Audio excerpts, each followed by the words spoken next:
Calon Presiden nomor urut 1 Anies Baswedan menyoroti kasus Ketua KPK Firly Bahuri yang menjadi tersangka dugaan pemerasan terhadap Syahrul Yassin Limpo. Anies mengatakan KPK merupakan salah satu lembaga penegakan hukum yang menjadi contoh. Oleh karenanya, seharusnya marwah KPK bisa selalu dijaga. Pernyataan itu disampaikan Anies di Hotel Le Méridien, Jakarta Pusat pada Kamis 23 November. Anies kemudian menekankan agar penegakan hukum dilakukan tanpa tebang pilih. Hal itu karena penegakan hukum tanpa tebang pilih merupakan wujud keadilan. Sebelumnya Ketua KPK Firly Bahuri ditetapkan sebagai tersangka pemerasan. Firly ditetapkan sebagai tersangka kasus pemerasan terhadap Syahrul Yassin Limpo. Penetapan tersangka terhadap Firly dilakukan setelah penyidik melakukan tahapan proses penyidikan. 2023, pimpinan KPK menjadi tersangka korupsi. Yang ingin saya tanyakan, apakah ada permohonan maaf dari KPK kepada masyarakat atau rasa malu kepada masyarakat? Sekali lagi, Komisi Pemberantasan Korupsi menyampaikan permintaan maaf seusai Ketua KPK Firly Bahuri ditetapkan sebagai tersangka pemerasan. Dilansir dari Kompas.com, permintaan maaf itu disampaikan oleh Wakil Ketua KPK Nurul Gufron. Permintaan itu disampaikan Gufron melalui keterangan tertulisnya kepada Kompas.com pada Jumat 24 November. Gufron menyampaikan permintaan maaf atas kegaduhan penetapan Ketua KPK sebagai tersangka. Permintaan maaf itu Gufron sampaikan kepada bangsa Indonesia atas peristiwa tersebut. Gufron menyampaikan permintaan maaf itu sebagai salah satu dari pimpinan yang turut bertanggung jawab di KPK. Menurut Gufron, persoalan Firly hampir mengikis harapan masyarakat kepada KPK untuk menjadi garda pemberantas korupsi.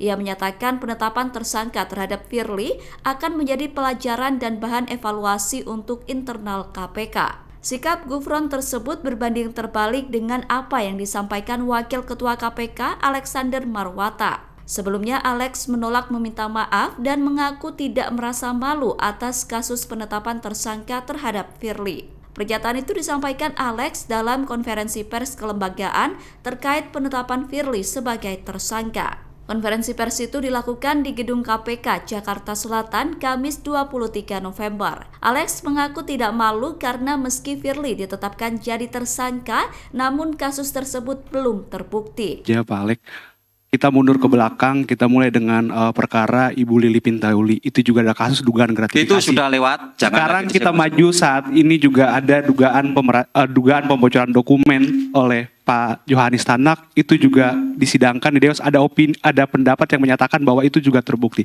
Dan sekarang Ketua KPK pertama dalam sejarah Indonesia sejak KPK berdiri 2023, pimpinan KPK menjadi tersangka korupsi. Yang ingin saya tanyakan, apakah ada permohonan maaf dari KPK kepada masyarakat atau rasa malu kepada masyarakat? Sekali lagi, itu yang ingin saya tanyakan. Ya, kita juga harus berpegang pada prinsip praduga tidak bersalah. Itu dulu yang kita pegang, kan gitu kan? Apakah kami malu? Saya pribadi tidak. Ya, karena apa? Ini belum terbukti, Ya, Pak Tanak. Kasus Pak Tanak di Dewas dinyatakan tidak terbukti. Itu yang harus pegang. Masyarakat menilai, masyarakat dasarnya apa? Kan begitu. Tetapkan tersangka, oke. Tetapi sekali lagi, ini baru tahap awal. Nanti masih ada tahap penuntutan dan pembuktian di persidangan. Itu yang teman-teman harus kawal, monitor, ikuti bagaimana proses ini berjalan di Polda. Tidak berhenti di sini, tidak berhenti pada penetapan tersangka. Kita lihat, Polda sebelumnya juga melakukan penyidikan terhadap kebocoran dokumen. Ya kan? Mana hasilnya? Kalian nggak pernah tanyakan. Ya kan? Kalian nggak pernah monitor, tanyakan. Sementara di Dewas, apa fakta yang ditemukan Dewas pada kasus pembocoran dokumen di SDM? Nah itu. Kalian harus cermati juga itu. Oke? PDIP Jawa Barat mengaku telah didatangi 5 anggota polisi di kantornya. Kedatangan 5 anggota polisi di kantor DPD PDIP itu terjadi pada Selasa 21 November lalu. Menurut pihak PDIP, 5 anggota polisi itu datang dengan dalih penugasan dan tidak ada pemberitahuan sebelumnya. Hal itu disampaikan oleh Ketua DPD PDIP Jawa Barat, Ono Surono pada Kamis 23 November. DPD PDIP Jawa Barat menyatakan keberatan atas sikap dan tindakan yang dilakukan oleh 5 anggota polisi tersebut. Hal itu merujuk pada surat telegram Kapolri yang menyatakan bahwa giat patroli operasi Mantap Rata 2023-2024 tidak masuk ke rumah pemenangan atau kantor partai. Kabid Humas Polda Jawa Barat Kombes Pol Ibrahim Tompo memberikan penjelasan terkait kedatangan anggota polisi ke kantor PDIP. Ia mengatakan bahwa kedatangan polisi itu merupakan kegiatan rutin. Kombes Pol Ibrahim mengatakan bahwa sebelum masuk masa pemilu, kedatangan polisi ke kantor partai tidak pernah dipermasalahkan. Kombes Pol Ibrahim menyebut bahwa operasi Mantap Rata dilakukan tidak hanya pada satu partai saja. Ia juga memastikan bahwa polisi bersikap netral pada pemilu 2024. Aksi PDIP menjalin komunikasi dengan kubu Anies Baswedan dan Muhaimin Iskandar atau pasangan Amin dinilai sebagai taktik jaga-jaga. Pernyataan itu disampaikan oleh pengamat politik Janus TH Siahaan pada Kamis 23 November. Janus mengatakan bahwa taktik itu dilakukan sebagai antisipasi jika Ganjar Pranowo dan Mahfud MD tidak lolos di putaran kedua. Jika Ganjar Mahfud tidak lolos putaran kedua, menurut Janus, PDIP akan melampiaskan kemarahan ke Gibran dan menyerahkan suaranya ke kubu Amin. Selain itu, pendekatan PDIP ke kubu Amin juga dinilai sebagai langkah antisipasi mengamankan suara jika Ganjar Mahfud lolos. Pasalnya, dalam berbagai analisis menyatakan jika Ganjar berhadapan dengan Prabowo di putaran kedua, maka kemungkinan Ganjar kalah. Penyebabnya adalah pendukung Amin yang diasumsikan tidak lolos babak kedua akan berpindah ke Prabowo. Janus menilai jika PDIP mendekati Amin, maka suara pendukung diharapkan bisa berpindah ke Ganjar. Menurut Janus, peluang PDIP mendapatkan suara Nasdem dan PKB cukup besar. Hal itu karena kedua partai itu telah berkawan dengan PDIP sejak 9 tahun terakhir. Cawapres nomor urut 3 Mahfud MD menanggapi aturan cuti bagi menteri hingga wali kota yang telah diterbitkan Presiden Jokowi untuk berkampanye. Sebelumnya Jokowi menerbitkan peraturan Presiden nomor 53 tahun 2023. Peraturan Presiden itu salah satunya mengatur soal masa cuti menteri hingga wali kota untuk kampanye. Dalam aturan itu Presiden hanya memberikan masa cuti seminggu sekali. Mahfud MD mengaku tidak mempermasalahkan dengan masa cuti tersebut. Pernyataan itu disampaikan Mahfud saat ditemui di Grogol Petamburan Kamis 23 November. Mahfud merasa tak perlu mengambil banyak cuti untuk berkampanye. Menurutnya, ia bisa menggunakan masa cuti seminggu sekali untuk berkampanye. Sedangkan untuk hadir dalam kuliah umum atau diskusi, ia tidak perlu mengajukan cuti. Rentetan konflik antara Presiden Joko Widodo dengan PDIP dilihat publik sebagai pemberontakan Jokowi. Majunya putra sulung Jokowi yakni Gibran Rakabuming menjadi awal memanasnya hubungan PDIP dengan Presiden. Berbagai serangan dilayangkan PDIP kepada keluarga Jokowi melalui kadernya. Bahkan capres dari PDIP Ganjar Pranowo kemarin juga melontarkan kritikan terhadap pemerintahan Jokowi. Mantan politisi PDIP Roy Maningkas yang saat ini menjadi Wakil Ketua Komandan Relawan Prabowo Gibran memberikan tanggapan terkait hal itu. Menurut Roy, pemberontakan yang dilakukan Jokowi terhadap PDIP bisa dimaklumi.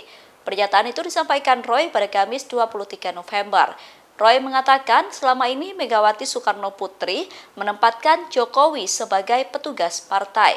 Menurut mantan sekretaris PDIP Sulawesi Utara itu, hal itu keliru. Seharusnya Jokowi dianggap sebagai partner PDIP karena telah membawa partai itu keluar dari keterpurukan. Roy mengatakan harusnya PDIP memberikan posisi terhormat ke Jokowi di struktur partai.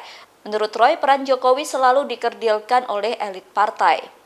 Padahal Roy menilai rakyat memilih PDIP karena Jokowi. Roy menyebut wajar jika akhirnya Jokowi melakukan pemberontakan untuk menjamin melanjutkan program dan visi besarnya sebagai presiden. PDIP sebelumnya menyatakan pihaknya sedang membangun komunikasi dengan kubu Anies Baswedan dan Muhaimin Iskandar atau Amin. PDIP membangun komunikasi dengan Amin seusai pihaknya merasa mendapatkan intimidasi penguasa. Taktik tersebut dinilai menjadi sinyal PDIP cukup tertekan dalam menghadapi pemilu dan Pilpres 2024. Pernyataan itu disampaikan oleh pengamat politik Janus TH Siahaan Kamis 23 November. Menurut Janus, upaya PDIP mendekati kubu Amin tidak lazim karena merupakan pesaing. Sebab PDIP telah mengusung Ganjar Pranowo dan Mahfud MD. Janus menilai sejak Gibran Rakabuming maju jadi cawapres Prabowo, PDIP sudah terlihat tertekan bahkan kehilangan fokus. Oleh karenanya, langkah PDIP mendekati kubu Amin dinilai untuk bisa mendapatkan suara di putaran kedua. Menurut Janus, peluang PDIP mendapatkan suara Partai Nasdem dan PKB cukup besar. Hal itu karena kedua partai itu berkawan dengan PDIP sejak 9 tahun terakhir. Langkah PDIP mendekati Amin juga dinilai sebagai antisipasi jika Ganjar Mahfud kalah di putaran kedua. Jika Ganjar Mahfud kalah, PDIP dinilai bisa melampiaskan kemarahan ke kubu Gibran, termasuk dengan menyerahkan suaranya ke Amin untuk mengalahkan Prabowo Gibran. Capres dari Koalisi Perubahan Anies Baswedan mengkritik pemerintah soal pembangunan Ibu Kota Nusantara atau IKN. Anies mengatakan bahwa pembangunan IKN di era pemerintahan Jokowi justru menciptakan ketimpangan dengan daerah lain. Pernyataan itu disampaikan oleh Anies dalam acara Dialog Terbuka Muhammadiyah. Acara tersebut digelar di Universitas Muhammadiyah Surakarta atau UMS Rabu 22 November. Menurut Anies, pembangunan IKN tidak selaras dengan keinginan untuk menciptakan pemerataan. Pembangunan IKN itu justru menimbulkan masalah baru di Indonesia. Saat dimintai tanggapan terkait pernyataan Anies itu, Gibran memilih tidak mau. Gibran ogah menanggapi kritikan Anies soal IKN. Hal itu disampaikan Gibran di Balai Kota Solo Kamis 23 November. Gibran menyampaikan dirinya bakal menerima masukan dari semua pihak saat menjadi wakil presiden nanti, termasuk kritikan mengenai pembangunan IKN. Yaitu mempertahankan yang lama tapi bagus, dan mengganti yang baru yang lebih bagus lagi. Cawapres nomor urut 3 Mahfud MD menghadiri acara Dialog Terbuka Muhammadiyah. Mahfud MD hadir bersama dengan Ganjar Pranowo di Universitas Muhammadiyah Jakarta Kamis 23 November. Dalam acara tersebut terdapat momen saat Mahfud MD mengaku sempat ditanya terkait tagline. Ia mengaku sempat ditanya soal tagline pasangan Ganjar Mahfud. Pernyataan itu disampaikan Mahfud di sela-sela menjawab pertanyaan panelis terkait isu pendidikan. Cawapres dari PDIP mengatakan bahwa Ganjar Mahfud memiliki tagline yang berbeda dengan Prabowo Gibran dan Anies Muhaimin. Mahfud mengambil tagline mempertahankan yang lama bagus, tetapi mengganti yang baru lebih bagus lagi. Mahfud mengatakan bahwa hal itu merupakan sebuah perbaikan. Sekretaris Umum Pimpinan Pusat Muhammadiyah Abdul Mukti yang bertindak selaku moderator kemudian menanggapi Mahfud. Ia mengatakan bahwa prinsip yang disebutkan Mahfud itu juga dipakai oleh Muhammadiyah dan Nahdlatul Ulama. Nah, oleh sebab itu prinsipnya ini terakhir Pak Mukti. Tadi Pak Mukti di sana tanya ke saya, apa sebenarnya tagline-nya Pak Ganjar Mahfud ini? Kalau di tempatnya Pak Anies itu perubahan, yang sering diartikan penggantian total. Yang tempatnya Pak Prabowo kelanjutan. Bagi kami ada dalilnya tuh secara fikih, yaitu mempertahankan yang lama tapi bagus dan mengganti yang baru yang lebih bagus lagi. Nah itu dalil. Kalau bahasa Arabnya begini, al-muhafadatu alal qadimis soleh wal ahdu bi jadidil aslah. Pertahankan yang lama asal bagus, ambil yang baru asal lebih bagus. Itu artinya perbaikan. Itu makasih. Baik, terima kasih. Kalau yang terakhir saya paham tadi itu. Karena kebetulan itu dipakai juga di Muhammadiyah sama NU sama-sama dipakai juga. Ya. Dan dipakai Pak Mahfud karena ada Mahfudnya tadi al-muhafadzah itu. Menjaga, memelihara gitu. Baik, terakhir Pak Rektor, monggo. Terima kasih Mas Mukti, saya tidak akan panjang-panjang nanti takut disemprit sama moderator gitu. 3 hal Mas Ganjar dan Prof. Mahfud yang ingin saya sampaikan. Yang pertama, Badan Pengawas Pemilu atau Bawaslu diminta tegas mengusut soal dugaan deklarasi kepala desa dan perangkat desa kepada Prabowo Gibran. Permintaan itu disampaikan oleh peneliti senior BRIN Lili Romli pada Kamis 23 November. Menurut Lili, deklarasi kepala desa kepada salah satu paslon merupakan bentuk pelanggaran berat dalam pemilu. Hal itu karena kepala desa dan perangkat desa seharusnya netral dalam pemilu. Lili mengingatkan pentingnya Bawaslu untuk bertindak tegas atas pelanggaran yang terjadi. Menurut Lili, jika Bawaslu tidak memberikan sanksi tegas, maka bisa menjadi presiden buruk bagi pelaksanaan pemilu. Lili mendorong Bawaslu agar mampu menjalankan tugas pokok dan fungsinya sebagai pengawas pemilu. Sementara itu, tim kampanye nasional Prabowo Gibran mengaku siap menghadapi aduan terkait dugaan deklarasi itu. TKN meminta agar pihak-pihak yang menyebut ada pelanggaran dalam acara yang dihadiri kepala desa dan perangkat desa untuk membuktikan pernyataannya.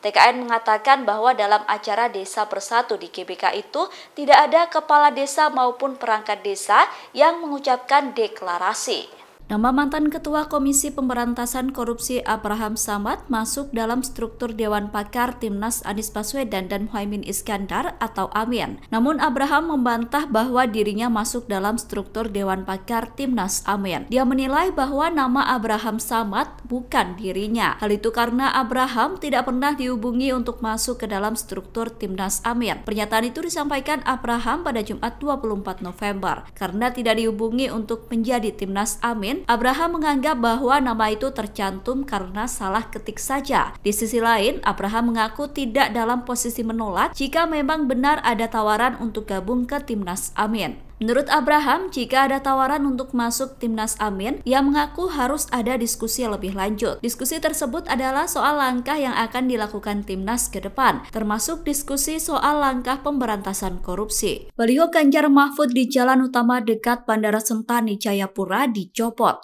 Baliho tersebut dicopot saat Ganjar mengunjungi Jayapura pada Selasa 21 November. Atas aksi itu, PDIP mengambil langkah tegas dengan melaporkan kasus ke Bawaslu. Hal itu dikonfirmasi oleh Wakil Ketua Bidang Hukum DPD PDI Perjuangan Provinsi Papua, Baharudin Farawawan. Laporan itu disampaikan pada Kamis 23 November malam. Baharudin mengatakan laporan itu dilayangkan setelah pihaknya mengumpulkan keterangan saksi di lapangan.